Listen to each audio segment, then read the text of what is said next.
पूरे देश और प्रदेश में एक होकर के इसका विरोध करेंगे और आने वाले समय में कांग्रेस का सरकार बनाएंगे। हम सब मिल करके लड़ेंगे, सरगुजा से लेकर के बस्तर तक, रायगढ़ से लेकर राजनांदगांव तक, बिलासपुर आसपास सभी लोग मिलकर के लड़ेंगे। हमारे बीच में अखिल भारतीय कांग्रेस कमेटी के महासचिव आदरणीय सचिन पायलट जी। ये तस्वीरें बिलासपुर की है, जहां कांग्रेस के वोट चोर गद्दी छोड़ प्रदर्शन के बीच मंच पर सियासी बखेड़ा खड़ा हो गया। जब पूर्व मंत्री और आदिवासी नेता अमरजीत भगत बोल रहे थे, तभी कांग्रेस के ही प्रभारी सचिव विजय जांगीर ने मंच से सबके सामने माइक छीन लिया। पहले इशारा किया, फिर सीधे रोक टोक हुई। पूरा मंच सन्न रह गया और फिर सियासी तूफान उठ खड़ा हुआ। बीजेपी से आदिवासियों का अपमान बता रही है, वहीं कांग्रेस डिफेंस मोड में है। कांग्रेस का कहना है कि बीजेपी को सभा की सफलता बर्दाश्त नहीं हो रही है। ये कोई मुद्दा ही नहीं था, माइक छीनने को माइक छीना गया था न बात थी। उनका भाषण पूरा हो गया था। हमारे मुख्य अतिथि सचिन पायलट जी आ गए, पूर्व मुख्यमंत्री भूपेश बघेल जी आ गए। ये ऐसा मामला, उनका देखने का नजरिया है, वो वहाँ की भीड़ से जो उत्साह था ना जनता का, उससे घबरा गए। तो और तो कुछ मिला नहीं, इसी को मुद्दा बनाने के लिए चल पड़े। जिन लोगों ने, खास करके भारतीय जनता पार्टी के साथियों ने इसको तूल देने की कोशिश कर रहे हैं, अपमान जो सिद्ध करने का कोशिश कर रहे हैं, तो उनसे मेरा आग्रह है कि ऐसा लगता है आप लोगों को, मुझे लगता है कि समय की पाबंदी की वजह से ये सब मुद्दा नहीं आ पाया था जो लोग सुनना चाह रहे थे। सब छोटे मोटे गलती और वो अगर कहीं पर चूक हुई है उसको सबको माफ करें। अब पूर्व मंत्री अमरजीत भगत से माइक छीनने का वीडियो वायरल होने के बाद सियासत में बवाल शुरू हो चुका है। बीजेपी इसे कांग्रेस की संस्कृति और परंपरा के साथ ही आदिवासियों का अपमान बता रही है। इधर कांग्रेस का कहना है कि बीजेपी को सरसों दाना भी मिल जाए तो उसे मिसाइल मिल गया मानते हैं। इसके साथ ही कांग्रेस ने बीजेपी पर आदिवासी विरोधी होने का भी आरोप लगाया है। अब कांग्रेस लगातार हार से इतनी बौखलाई हुई है, वो चाहे देश में चाहे छत्तीसगढ़ में, और ये लोग मुद्दा विहीन हो गए हैं और कोई मुद्दा है नहीं, तो इस तरह से उलझुल हरकत कर रहे हैं। कांग्रेस में आदिवासी जितने भी लीडर हैं, एसटी वर्ग के, उनका कहीं भी स्थान नहीं है। जिस प्रकार से अमरजीत भगत जी के साथ अपमानित किया गया, मैं समझता हूं कि ये पूरे आदिवासी समाज का, सरगुजा अंचल के आदिवासियों के लिए संकेत किस प्रकार से कांग्रेस में आदिवासी नेताओं के ऊपर एक तरह से अपमानित करने का काम किया है। आदिवासियों की इतनी चिंता है, भारतीय जनता पार्टी का आदिवासियों की इतनी चिंता है। मैं चुनौती देता हूं उन नेताओं से, चुनौती देता हूं मुख्यमंत्री से, चुनौती देता हूं आदिवासी मंत्रियों से। अरे आदिवासी दिन का एक ट्वीट तो दिखा दो कि आदिवासियों को हम बधाई दिए। चुनौती देता हूं मैं, अगर इतनी आदिवासियों की चिंता है, एक ट्वीट, फेसबुक में बधाई संदेश आप दे दे, मैं धन्यवाद दूंगा आपको। प्रदेश कांग्रेस अध्यक्ष धन्यवाद देने को तैयार है। आदिवासियों को चिंतक नहीं, आप आदिवासियों के शोषक हो।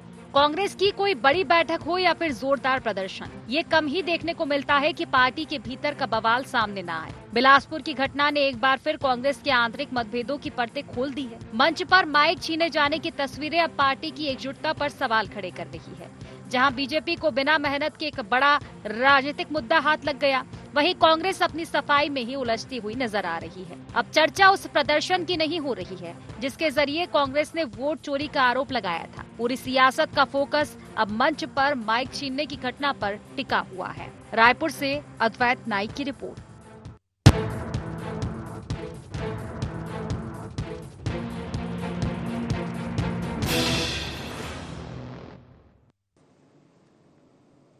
नमस्कार, गुहार छत्तीसगढ़ देख रहे हैं आप और मैं हूं आपके साथ खुशी व्यास। एकजुटता पर सवाल। जी हां, बिलासपुर में कांग्रेस की ओर से वोट चोरी के आरोपों को लेकर जोरदार प्रदर्शन किया गया, जो कि अब लगातार देश भर में देखने को मिल रहा है। छत्तीसगढ़ में भी यही धुन कांग्रेस गाती हुई नजर आ रही है, नारे लगा रही है वोट चोर गद्दी छोड़ के, और तमाम तरह के आरोप प्रत्यारोप कल भी हमने देखे थे। अब यही माना जा रहा है कि इस प्रदर्शन के दौरान कांग्रेस के बीच की जो एकजुटता को लेकर एक सस्पेंस जो रहता है, या फिर ये कहें कि भितरघात को लेकर समय समय पर जो बात कही जाती है, एक बार फिर से सामने आई है। इस प्रदर्शन के दौरान कुछ ऐसा हुआ जिसने छत्तीसगढ़ में सियासी हलचल बढ़ा दी। पूर्व मंत्री और आदिवासी नेता अमरजीत भगत को सभा के मंच पर बोलने से रोक दिया गया और न सिर्फ उन्हें रोका गया बल्कि उनका माइक तक छीन लिया गया। अब इस घटना के वीडियो सामने आने के बाद बीजेपी लगातार हमलावर है। कांग्रेस इस पूरे मामले में डैमेज कंट्रोल कर रही है क्योंकि बीजेपी को बैठे बिठाए मुद्दा मिल चुका है और अक्सर ये देखा जाता है कि सभा होगी, प्रदर्शन होगा, रैलियां होंगी या फिर भाषणबाजी होगी, कहीं ना कहीं कांग्रेस की एकजुटता पर सवाल उठ जाता है। बीजेपी से मुद्दा बना रही है, कांग्रेस डैमेज कंट्रोल करती हुई नजर आ रही है। कांग्रेस का यह भी कहना है कि आदिवासी हितैषी जो बीजेपी खुद को बता रही है, क्या वो आदिवासी हितैषी है? बल्कि अमरजीत भगत तो ये तक कह चुके हैं कि अगर उनका अपमान बीजेपी मान रही है तो बीजेपी खुद क्यों नहीं सम्मान कर देती। कुल मिलाकर सियासी हलचलें तेज है, इसी को लेकर आज हम चर्चा करेंगे, लेकिन उससे पहले जान लेते हैं गौहार पॉइंट्स क्या है। कांग्रेस की एकजुटता पर सवाल उठाने के क्या है मायने? बीजेपी माइक छीनने को क्यों बता रही आदिवासियों का अपमान? क्या माइक छीनने की घटना से दब गया कांग्रेस का प्रदर्शन? कांग्रेस क्यों बता रही बीजेपी को आदिवासी विरोधी?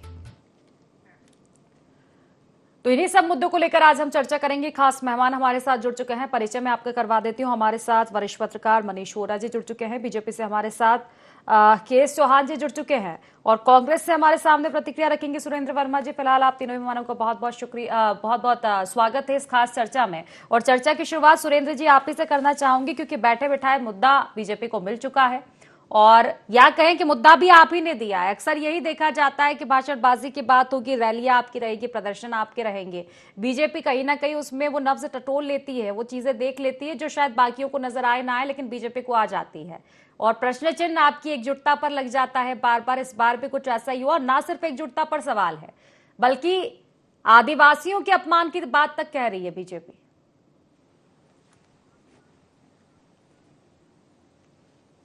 खुशी जी, भारतीय जनता पार्टी का ये राजनीतिक चरित्र है कि असल मुद्दों से ध्यान भटकाने के लिए इस प्रकार के विवादों को ये जन्म देते हैं जो होता ही नहीं। कल की सभा में मैं मौजूद था जब सचिन पायलट जी जो राष्ट्रीय महासचिव हैं, छत्तीसगढ़ के प्रभारी हैं, जब मंच पर उनका आगमन हुआ, कार्यकर्ता उत्साह में खड़े होकर ताली बजाने लगे और उससे पहले जो मंच पर उद्बोधन था, दर्जनों नेताओं ने उद्बोधन दिया। उसी कड़ी में अमरजीत भगत जी का उद्बोधन चल रहा था, लगभग समाप्त हो चुका था और ये तो स्वाभाविक प्रक्रिया है। कोई बड़ा नेता जब मंच पर आता है तो उसके स्वागत के लिए जो है समय की पाबंदी होती है और बाकी कार्यक्रमों को स्थगित करके उस प्रकार से अपील की जाती है कि नेता हमारे मंच पे आ गए हैं, उनका कार्यकर्ता ताली बजा के स्वागत करे। असल बात यह है कि जो वोटर लिस्ट में धांधली की गई, जो भारतीय जनता पार्टी के इशारे पर गड़बड़ी की गई, जो ये चुनाव में जिस प्रकार से इनका चरित्र पूरे देश में उजागर हुआ है, कल की बिलासपुर की सभा ऐतिहासिक थी छत्तीसगढ़ में। आम जनता में भारतीय जनता पार्टी और निर्वाचन के गठजोड़ से जो षड्यंत्र रचे गए उसके खिलाफ बेहद आक्रोश है। कांग्रेस के नेता और कार्यकर्ता एकजुट होकर जिस प्रकार से मुखरता से आंकड़े रख रहे हैं, कल की सभा में भी सारे नेता जिस प्रकार से टीएस सिंहदेव जी ने तो प्रमाण सहित आरोप लगाया, एक एक घर में 20-20 वोट जोड़े गए, 18,000 फर्जी वोटरों को लाया गया, 2,000 वोट नोटा में गिने गए और 94 वोट से हरवा दिया गया।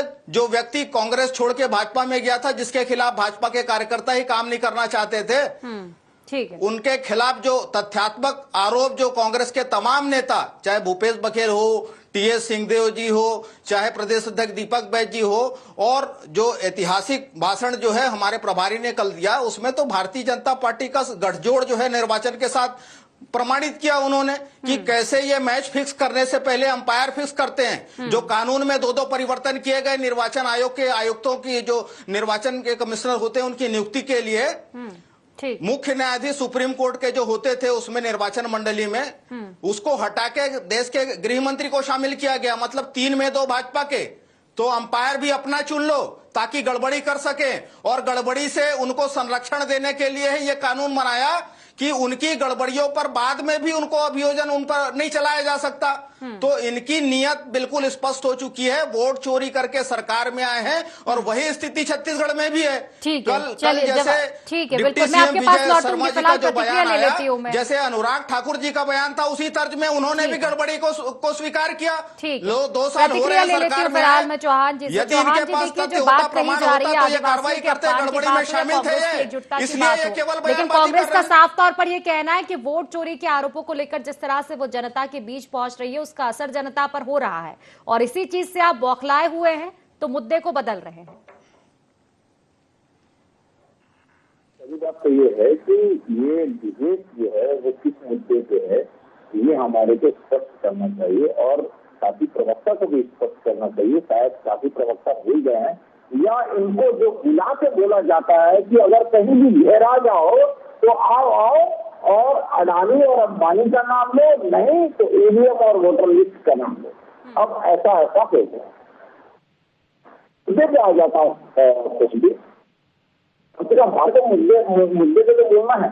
दूसरी बात, जिस चीज को लेके इन्होंने अभी जो प्रवक्ता हमारे वोटर लिस्ट बोल रहे थे, तो उसको लेके जो एक प्रदर्शन किया गया था वहां पर तो कुछ और ही हो रहा था। वहां पर तो नेता एक दूसरे को कटाक्ष कर रहे थे, वहां पर तो नेता अपनी बाहुबली दिखा रहे थे, वहां पर तो नेता एक दूसरे को बेइज्जत करने में लगे हुए थे। और बेइज्जत करने के बाद जांगड़ जी का बयान आता है, जांगड़ जी का, कि वो बोलते हैं ये तो सामान्य प्रक्रिया है। बिल्कुल सामान्य प्रक्रिया है आपकी कांग्रेस में, बिल्कुल सामान्य प्रक्रिया है, क्योंकि ऐसे ही आप बेइज्जती करते आए हो और करवाते रहे। ऐसे ही आदिवासी नेता की जो आपने आदिवासी नेता का अपमान, दूसरे आदिवासी नेता को बदनाम, यही आपकी पहचान, ये कांग्रेस की पहचान बनते जा रही है। ये कैसे ये जूतम पैचर हो रहे थे खुशी जी। आप अपने आप को धोखा दे सकते हो, पार्टी को धोखा दे सकते हो, लेकिन सामने खड़ी जनता को नहीं धोखा दे सकते। आज पूरे छत्तीसगढ़ में हर एक आदमी के साथ हर एक गली में यही चर्चा हो रही है कि देखो कैसे ये एक दूसरे से लड़ रहे हैं, कैसे एक जन बोलना चाहता है, दूसरा जन रोकना चाहता है, एक जन माइक देना नहीं चाहता है, एक जन माइक छीनना चाहता है। लेकिन ये कांग्रेस की परंपरा है भाइयों और बहनों, ये कांग्रेस की परंपरा है, वो पहले भी देखते आए हैं। उसी के कारण आपको 2023 में ऐसी पटकनी दी है इन्होंने जिसकी कोई हद नहीं। इसी के कारण जो आदिवासी भाई बहनों का आप लोग सम्मान नहीं करते हैं, उसी के कारण आपका सरगुजा भी गया, सुपड़ा साफ हुआ सरगुजा में, सुपड़ा। और बस्तर में आपकी एक सीट आई और वो भी आपके अंदर है, और उनको भी अंदर कराने का श्रेय जो है वो उनके जो वरिष्ठ नेता है उन्हीं को जाता है। एक आदिवासी जो पीसीसी अध्यक्ष है, जी खुद अपना अपमान मान नहीं रहे, वो ये कह रहे हैं कि बीजेपी को अपमान लग रहा है तो बीजेपी क्यों नहीं सम्मान कर देती हमारा। ये कैसे माने? वो अपमान को अपमान समझते ही नहीं है तो कैसे मानेंगे? अपमान ये तो बोलते हैं कि जनरल प्रक्रिया है, हमारा अपमान, हम अपमान करते हैं तो हमारी जनरल प्रक्रिया है, और अगर कोई कुछ बोलता है तो वो हमारी लोकतांत्रिक प्रक्रिया है। अगर माइक छीनना इनकी लोकतांत्रिक प्रक्रिया है, अपमान करना इनकी लोकतांत्रिक प्रक्रिया है, और किसी का हक खाना इनकी लोकतांत्रिक प्रक्रिया है, तो इसको ये सामान्य प्रक्रिया मानते हैं, इसको ये अपने संस्कार में डाल चुके हैं, ये इनके संस्कार हो चुके हैं, तो इनको कुछ लगता ही नहीं है। हाँ, हमने उनसे उनका अपमान किया, ये हमारी सामान्य प्रक्रिया है। ये मैं नहीं कहता हूं, जिन्होंने अपमान किया है और जिनके कहने पे अपमान किया है वो भी चुप है। और उन लोग भी क्या रहा था खुशी जी, वहां पर हो ये रहा था कि भूपेश बघेल वर्सेस दूसरी पार्टी थी। वहां पर कोई विपक्ष पार्टी का प्रदर्शन नहीं था, विपक्षीय पार्टियों का प्रदर्शन था जो आपस में लड़ रही थी। वहां पर अगर जो शिव डहरिया है वो बोल रहे थे चम्मच, वो किसको बता रहे थे? तो वो विपक्ष के नेता को बता रहे थे। और ये अपने भूपेश बघेल जी वो ये बोलते हैं कि मंच पे जो नेता हैं उनको वो बोल रहे थे कि हम अपने वादों के कारण नहीं, दूसरे कारणों से हारे। और उसके बाद अमरजीत भगत जी को वो मंच नहीं छोड़ रहे थे और उनको छुड़वाया गया, उनकी बेइज्जती की गई। एक जो नेता उनके पीछे पीछे थे वो बोल रहे थे कि आप मंच नहीं छोड़ना, आपको बोलते ही रहना है। दूसरे नेता ने बोला कि हटाओ, क्योंकि हटाओ, नहीं हट रहे हैं तो जबरदस्ती हटाओ, बेइज्जती करके हटाओ। और हम तो, हमारे लिए तो ये सामान्य प्रक्रिया है, बिल्कुल सामान्य प्रक्रिया है। इनका सामान्य प्रक्रिया है किसी का कुर्ता फाड़ना, इनकी सामान्य प्रक्रिया है हेलीकॉप्टर छीनना, इनका सामान्य प्रक्रिया है कि ठीक है, चलिए जवाब फिर से लौटूंगी मैं आपके पास अगली प्रतिक्रिया में। अभी फिलहाल मनीष जी से जवाब ले लेते हैं। ठीक है, मनीष जी से प्रतिक्रिया ले लेते हैं। चौहान जी, लौटूंगी मैं आपके पास। मनीष जी, देखिए, एक बार फिर से एकजुटता पर सवाल है कांग्रेस की। हालांकि ये नहीं कहा जा सकता कि दल चाहे कोई सा भी हो, राजनीतिक दल, ऑल इज वेल सभी में नहीं होता है, लेकिन अक्सर क्यों ऐसा होता है कि कांग्रेस की ही जो एकजुटता है उस पर सवाल उठते हैं। बाकी पार्टियों में अंदरूनी जो भी चीजें रहती है, लेकिन इतना खुलकर सामने आना कि कभी मंच से, कभी भाषण से, बल्कि कांग्रेस में गुटों की अगर बात कही जाए तो वो पहले से चर्चाएं चली आ रही है। इसके पहले भी कई बार चर्चाएं हुई है, चाहे टीएस पापा की बात हो, भूपेश बघेल जी की बात हो, और अभी भी जब भी बीजेपी से लड़ाई कांग्रेस की होती है तो पहले कहीं ना कहीं उसकी खुद से लड़ाई नजर आती है।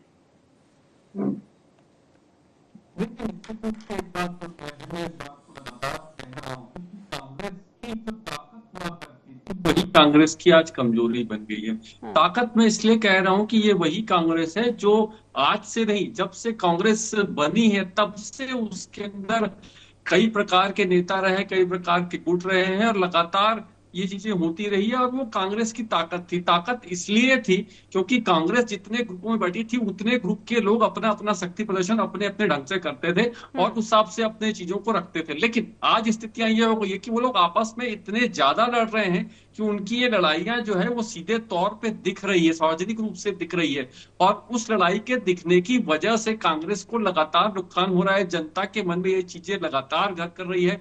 यदि इस प्रकार से ये अपनी पार्टी के अंदर अपने ही नेताओं का सम्मान नहीं कर रहे हैं तो जनता के साथ क्या व्यवहार होगा, इसको लेकर के लगातार सवाल उठते हैं। लेकिन यदि हम बात करें, देखिए, छत्तीसगढ़ में सबसे महत्वपूर्ण चीज ये है कि छत्तीसगढ़ में सत्ता प्राप्ति का जो रास्ता है वो आदिवासी सीटों से होकर ही जाता है। और जब जब आदिवासियों को लेकर के कोई छोटी सी भी चीजें होती है तो उसको बड़े कैनवास में दिखाने का प्रयास होता है। यदि हम बात करें इसके पहले की, तो भारतीय जनता पार्टी भी इससे अछूती नहीं है। भाजपा के जो वर्तमान में मुख्यमंत्री है छत्तीसगढ़ में, उनको भी आदिवासी दिवस के दिन अपने पद से हाथ धोना पड़ा था, लेकिन पार्टी ने उनको फिर से नवाजा और उनको आज मुख्यमंत्री बना दिया।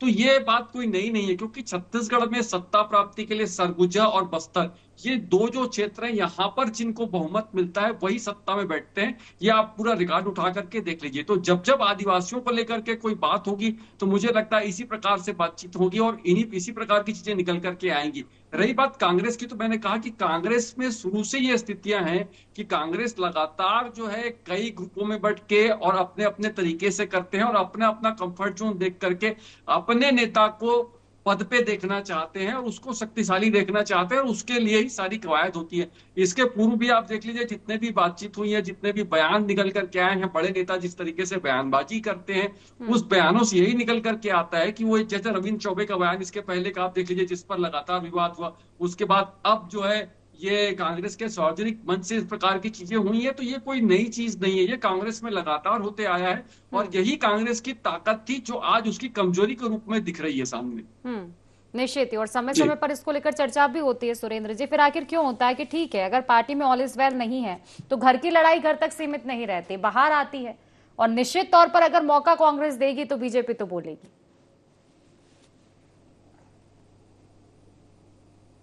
खुशी जी, मैं तो अचंभित हूं कि इस तरह से चर्चा करके समीक्षा की जा रही है कि कांग्रेस की कमजोरी है। कल की जो सभा थी वो ऐतिहासिक थी और जो सवाल उस सभा से, उस मंच से पूछे गए, आज भारतीय जनता पार्टी के तमाम नेता निर्वाचन को बैकफायर दे रहे हैं और इस बात को साबित कर रहे हैं कि निर्वाचन के साथ गठजोड़ करके, वोट चोरी करके यह सरकार सत्ता में आई है। भारतीय जनता पार्टी के नेता किस कदर गलत बयानी करते हैं, आपके चैनल में रिमाइंड करके सुन लीजिएगा। के.एस. चौहान जी से मेरा आग्रह है कि सुन लो, अपने डेटा को एक बार चेक कर लो। कितने सीटें हैं कांग्रेस की? खुशी जी, ऐसे बात नहीं होगी। सुरेंद्र जी, बात उस क्लिप की हो रही है जो वीडियो सामने आया है माइक छीनने का, उसको लेकर आप क्या कहेंगे? बात उसकी हो रही है यहाँ पर। इनका ऑडियो डाउन करिए, ये गंद मचाएंगे ऐसे। ठीक है, खुशी की चलिए बात मेरा नहीं होगी सवाल, ऐसे। चलिए ठीक है, मैं पूछ लेती हूँ आपसे। उनका कहना यही मुद्दे से आप भटका रहे हैं, बात जो माइक छीनने वाला जो दृश्य सामने आया उसकी बात हो रही है। क्या ऑल इज वेल है पार्टी में? ये क्या दर्शाती है जो वीडियो सामने आई है? वो दृश्य आपने भी देखा? हाँ, मैंने बिल्कुल देखा, मैंने दिखाया भी था। अमरजीत भगत जी ने स्पष्ट रूप से साफ किया कि समय की पाबंदी थी। हमारे अतिथि मंच पर आ चुके थे, इसलिए उनके स्वागत के लिए अपील की गई। इसमें गलत क्या है? आपने तो प्रधानमंत्री का वो वीडियो भी देखा होगा कल का, जब वो वोट डालने गए उपराष्ट्रपति के चुनाव में, निर्वाचन के सारे अधिकारी हाथ जोड़ के खड़े हो गए। एक भाजपा का बड़ा नेता, नाम नहीं ले रहा हूं मैं, कैमरे के सामने आया तो धकिया के बाहर किया गया। कई बार भाजपा के बड़े मंच में राष्ट्रीय कार्यक्रम में भाजपा के राष्ट्रीय अध्यक्ष जेपी नड्डा को धक्का के बाहर किया गया। और अभिव्यक्ति को कुचलने का आलम इस कदर है, हाल ही में रवि भगत जो भाजपा के युवा मोर्चा के प्रदेश अध्यक्ष थे, डीएमएफ और सीएसआर मद में जो बंदरबाट किया जा रहा है उस पर आवाज उठाने के लिए उनको अपने पद से इस्तीफा देना पड़ा, हाथ धोना पड़ा, और एक कुकर्म के आरोपी को बुला के बैठा दिए गए। तो ये भारतीय जनता पार्टी का सच है। जंगल जो वनाधिकार पट्टे जिस पर अभी तो मुद्दा ये हो चुका है कि जितना वोट चोरी पर चर्चा नहीं हो रही है उतना माइक छीनने पर हो रही है। सुरेंद्र जी, जितना वोट चोरी पर चर्चा नहीं हो रही है उतना माइक छीनने पर हो रही है। तो लड़ाई तो आप तब लड़ पाएंगे जब एकजुटता नजर आएगी। यही तो भाजपा का षड्यंत्र है। हाँ। असल मुद्दों से ध्यान भटकाने। खुशी जी, हाँ। आपने सवाल पूछा है तो जवाब भी ले लीजिए। हाँ। ये भारतीय जनता पार्टी का राजनीतिक पाखंड है। जब जब ये निरुत्तर होते हैं, असल सवाल से ध्यान भटकाने के लिए ऐसे विवाद जो है इनके दिमाग की उपज है, और वो एजेंडा चलवाते हैं। जो पेड वर्कर है इनके, उन चैनलों के माध्यम से ये एजेंडा चलवाते हैं। ये अभी कह रहे थे कांग्रेस की 1 सीट है बस्तर में, पूछिए इनको कितनी सीटें हैं, गूगल कर ले, जानकारी दुरुस्त करें। और अडानी के गुलाम के तौर पर तो ये सरकार यहाँ चला रहे हैं, खुद ही कह रहे हैं। आपका जवाब तमनार के जंगल काटे, हसदेव के जंगल काटे, बीजापुर के जंगल काटे, कोरोना खदान के लिए बैलेट डाल के चौहान जी, माइक छीनने का मुद्दा छत्तीसगढ़ की जनता का नहीं, बीजेपी का है। तो अडानी के मुनाफे के लिए तो सरकार चल रही है इनकी। देखिए खुशी जी, वहां चल क्या रहा था ये मैं आपको स्पष्ट करूं। वहां पर चल रहा था भूपेश बघेल वर्सेस दूसरे, जो शुक्ल जी के साथ मोदी के मंच पे क्या चल रहा था, रड्डा जो अजीत जोगी ने भूपेश बघेल के साथ किया, जो भूपेश बघेल जो है वो किसके साथ कर रहे हैं, तो बैच के साथ कर रहे हैं, चरणदास महंत ब्रिजमोहन के गुंडों ने मोदी को दौड़ाया था अभी क्या होता है 2000 का मामला याद करिए। जैसे अजीत जोगी पहले जब पार्टी भाजपा के प्रभारी गरियाए गए, भूल गए वो। ये देखो बौखलाए हुए हैं, बौखलाना इनका वाजिब है, क्योंकि इनकी पार्टी ने इज्जत इनके 4 बार के फर्जी 56 इंची को ब्रिजमोहन के गुंडों ने तोड़ाया। तो ये तो राजधानी की लखीराम अग्रवाल की गाड़ियां फूंकी गई। इन लोगों की कोई इज्जत नहीं है। इन लोगों को पता चल जब बात की जा रही है, आप मुद्दे से दूसरी बात कर रहे हैं, वो चौहान जी की बात सुन लीजिए ना, आप इसका जवाब दीजिए। लतियाया जाता है, कभी भी विधायक को लतियाया जाता है, ये कार्यक्रम। अरे जवाब लीजिए ना, ये अनुशासन है इनका। ब्रिजमोहन के गुंडे मोदी को दौड़ाए थे कि नहीं, ये इनका अनुशासन है। अजय चंद्राकर हाल ही में सम्मान फेंके मंच पर, ये इनका अनुशासन है। 315 पत्रकारिता कीजिए, सत्ता से सवाल पूछने का साहस दिखाइए। उसमें भी 300 ऐसी कोई बात नहीं हुई, मंच पर मैं मौजूद था। सवाल पूछिए, आप भी तो लेने दीजिए। ये कौन सी बात होती है कि डायरेक्ट आप एंकर पर सवाल कर देते हैं बार बार, जब भी आपसे यही बोल रहे हैं ना कि जवाब हम ले रहे हैं, हम पर सवाल मत कीजिए। आप कह रहे हैं ना अनुशासनहीनता, कल कौन सी अनुशासनहीनता वही बताइए। और अजय चंद्राकर का वीडियो आप नहीं देखे तो भेज देता हूँ मैं। मंच पर साल फेंके, सम्मान वो चौहान जी को भेजिए प्रभारियों को वीडियो, करिए, चौहान जी को भेजिए, मोदी जी को दौड़ाए। ये इनकी अनुशासन, ठीक है। चंद्राकर जी का सवाल था, चंद्राकर जी को लेकर जवाब दे दीजिए। चौहान जी, समय की कमी, छोटा सा जवाब। खुशी जी कितनी निर्लजता के साथ बोल रहे हैं कि अगर किसी का माइक छीना गया है, किसी को भरे मंच पे सैकड़ों भाजपा को अंधभक्त चाहिए, बेशर्मी तो भाजपा के प्रवक्ता दिखाते हैं कितनी सीटें बस्तर पे, बताइए ना, बताइए।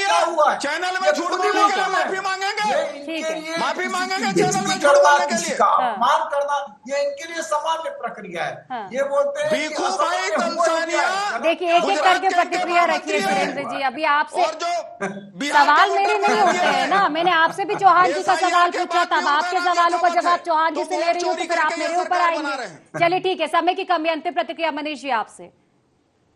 मनीष जी ना सवाल का जवाब। देखिए इस पर आप जवाब कहाँ लेने दे रहे हैं सुरेंद्र जी, आप बताइए। वो बोलते हैं, आप बोलने लग जाते हैं। ठीक है, फिलहाल समय की कमी। मनीष जी अंतिम प्रतिक्रिया आपकी। देखिए इस प्रकार की घटनाएं होना और ये चीजें, देखिए एक मंच का जब एक डेकोरम होता है और उस मंच पर जिस प्रकार की चीजें होती है, एक बड़े राजनीतिक दल, हालांकि राजनीतिक कार्यक्रमों में इस प्रकार की चीजें होती है, इसमें कोई वो नहीं है, लेकिन जिस प्रकार से घटना हुई है उसका वीडियो मैंने भी देखा है और बाकी लोगों ने भी देखा है। निश्चित रूप से वो बोल रहे थे और बोलते समय उनसे माइक लिया गया है और उनको हालांकि रिक्वेस्ट वहां पर बैठ करके एक जन पहले खड़े होकर रिक्वेस्ट कर ही रहे थे वहां पर सुबोध हरिद्वार, उसके बाद अचानक से आकर के उनसे माइक लिया गया है। तो निश्चित रूप से ये घटना तो हुई है। अब इस घटना का राजनीतिक फायदा यदि भारतीय जनता पार्टी ले रही है तो मुझे लगता है इस बात को कांग्रेस को समझना होगा और इन चीजों को देख करके, देखिए क्या होता है कि जब भी आप इस तरीके के कार्यक्रम होते हैं, इन कार्यक्रमों में, राजनीतिक कार्यक्रमों में और विशेषकर जो कांग्रेस के कार्यक्रम होते हैं उनमें इस प्रकार की घटनाएं होती हैं, क्योंकि कांग्रेस का कहा जाता है कि कांग्रेस का जो आंतरिक लोकतंत्र है वो बड़ा मजबूत है और उसका आंतरिक लोकतंत्र जो है वही उसकी शक्ति है। जैसा कि मैंने पहले कहा था कि उसका जो शक्ति है, जो गुटों में बटे होना उसकी शक्ति है, वैसे ही उसका आंतरिक लोकतंत्र भी उसकी शक्ति है। और वही मुझे लगता है कि निश्चित इन सब चीजों से बचना चाहिए कांग्रेस को, बल्कि समय समय पर कभी कभी बीजेपी में भी ये चीजें देखने को मिले तो निश्चित तौर पर कांग्रेस ने जब सवाल उठाए हैं तो ये हमारे ऊपर डिपेंड करता है कि हम मौका ना दें। इंटेंशन चाहे सही होगा सुरेंद्र जी, लेकिन तरीका कहीं ना कहीं गलत नजर आ रहा है। फिलहाल क्योंकि समय की कमी इसलिए चर्चा को ही समाप्त करना पड़ेगा। आप तीनों मेहमानों को बहुत बहुत शुक्रिया इस चर्चा में जुड़ने के लिए। तो देखिए एक बार फिर से एकजुटता पर सवाल है, हालांकि एकजुटता बीजेपी की हो, कांग्रेस की हो, अगर इस तरह के मामले सामने आते हैं तो कहीं ना कहीं दोनों को मौका मिल जाता है एक दूसरे पर आरोप प्रत्यारोप का। लेकिन फिलहाल जो स्थिति देखने को मिल रही है, मुद्दा था वोट चोरी का, लेकिन सभा में जो हुआ, मंच पर जो हुआ, कहीं ना कहीं मुद्दा वहां से भटका और सियासत में बदल चुका है। तो फिलहाल गुवाहाटी छत्तीसगढ़ में आज इतना ही। आप बने रहिए IND 24 के साथ। नमस्कार।